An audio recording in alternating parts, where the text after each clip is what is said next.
Hi, I'm Mike from 1A Auto. We've been selling auto parts for over 30 years. We're dedicated to delivering quality auto parts, expert customer service, fast and free shipping, all backed by our 100% satisfaction guarantee. So visit us at 1AAuto.com, your trusted source for quality auto parts.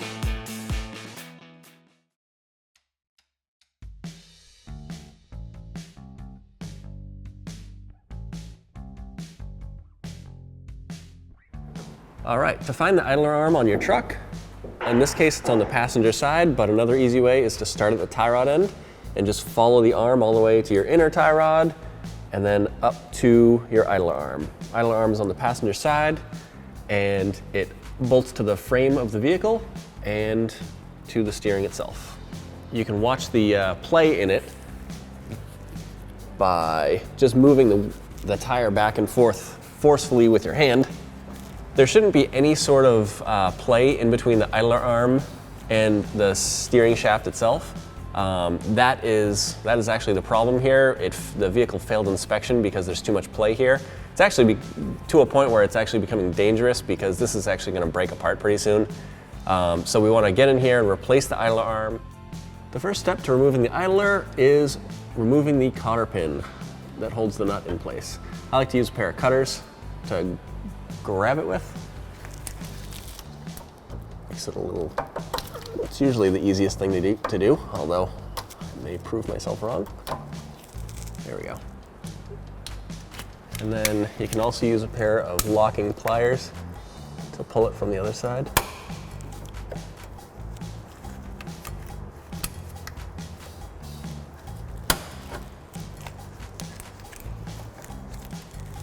Then you'll take your 21mm socket with an extension, and I'm using a half inch ratchet because it's going to be pretty tight, and we'll crack it loose. Luckily it's greasy, so once you crack it loose, it usually spins right off.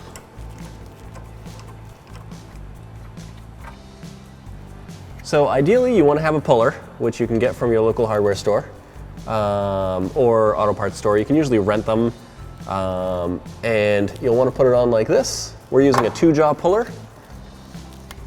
It wraps up on both sides of the steering arm, and then the center bolt pushes right on the idler arm. Then in our case it's a 16mm right here, but depending on the puller it could be a different size. And at that point you want to just tighten up your puller until the idler arm breaks free. We're going to be pulling off the idler arm with the idler arm bracket. So we need to take out the lower nut right here and then the upper one right up here. In New England, we like to spray everything with rust penetrant before we take it off because it just makes life a lot easier. On the front side of the bracket, there's the actual heads of the bolt that we're gonna put a socket on. Right here's the lower one, then up here's the upper one. So we're gonna use a 21mm with an extension and a little wobble adapter so that we can get on there. It's not the easiest thing to reach, but once you're on there, it should stay there.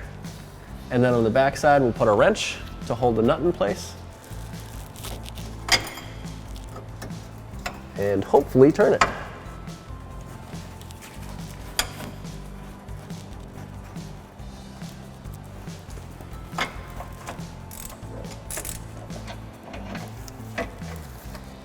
Now we're heading for the top bolt on the idler arm bracket. We have our 21mm wrench on the back side, and then 21mm socket and extension on the front.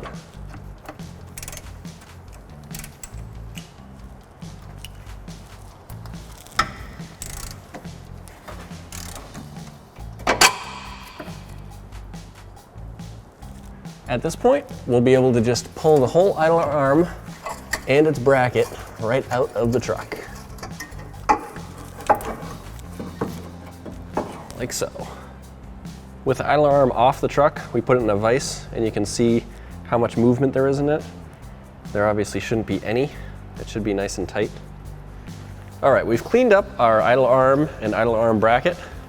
Both are well used. But we're going to show you how to separate the idler arm from the bracket itself. In our case, there's a 24mm nut on here. That may differ depending on if your car has a original OEM part or if it's been replaced before. In our case, it's 24mm. So we're going to throw it in the vise and put our 24mm socket on with a 1/2" ratchet because you want plenty of torque. And hopefully we can crack this loose.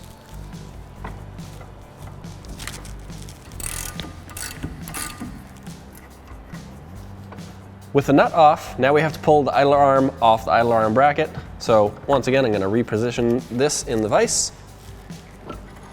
Get a puller, which you can rent from a local hardware store or an auto parts store, or they're actually not too expensive if you just buy them and you think you might be doing this more than once.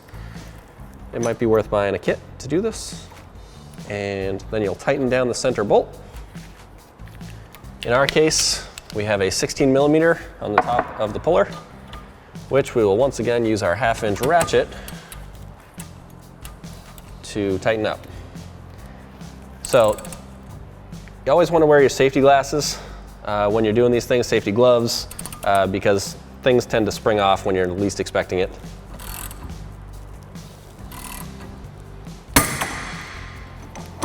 Kind of like that. So now that it's broken loose, you can pull it right off. Here are the idler arms. You can see the old one right here. This one has a ton of play in this section. I think it's probably due to the fact that somebody didn't grease this on a regular basis. Usually if you put the grease in and then forget about it for the next 100,000 miles, it's gonna wear out the inside and you're gonna need to replace the whole thing again. So this one obviously comes with a new greasable fitting on the top. The key is you just wanna make sure that you properly grease these on a regular basis, and it'll pretty much last as long as you take care of it. It also does come with a little foam piece on the bottom like the original has. And yeah, it looks, feels, and acts just like the original. In our case, we're gonna be replacing the idler arm bracket and the idler arm. And this is the same process whether you're replacing one or the other. But we always recommend doing them both at the same time since you have them both out of the vehicle.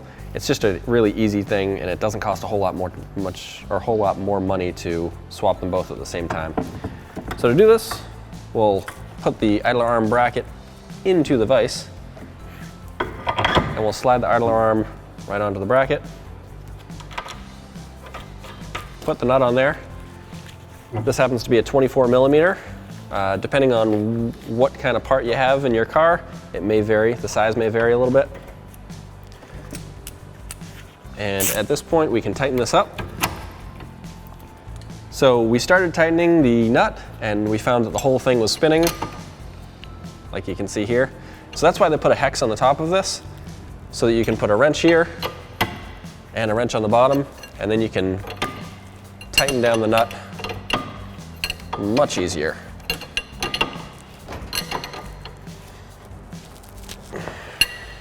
Well, the idler arm bracket and the idler arm are out of the vehicle. We're gonna put the grease in them. That way it's a little bit easier on us once they're installed.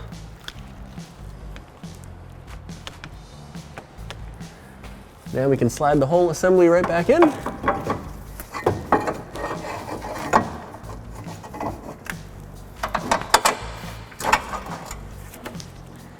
There's one bolt in place. Now we'll do the lower bolt, which is a little trickier.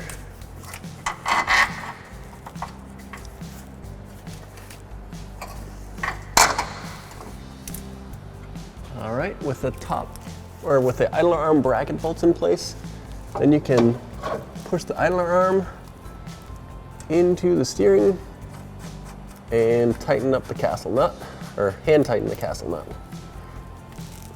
So now we're going to take our 21mm socket and extension and place it on the upper bolt and put a wrench on the backside.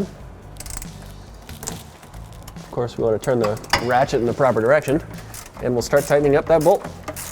All right, and then we'll go for the lower one, which again, 21mm with a ratchet and extension, and a 21mm on the back.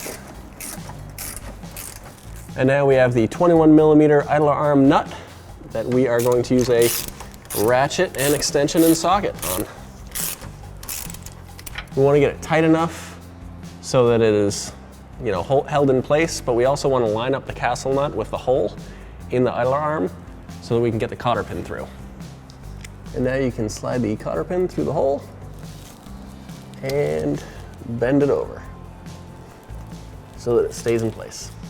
Now you'll see that when we move the wheels back and forth, the play between the idler arm and the steering bracket no longer exists.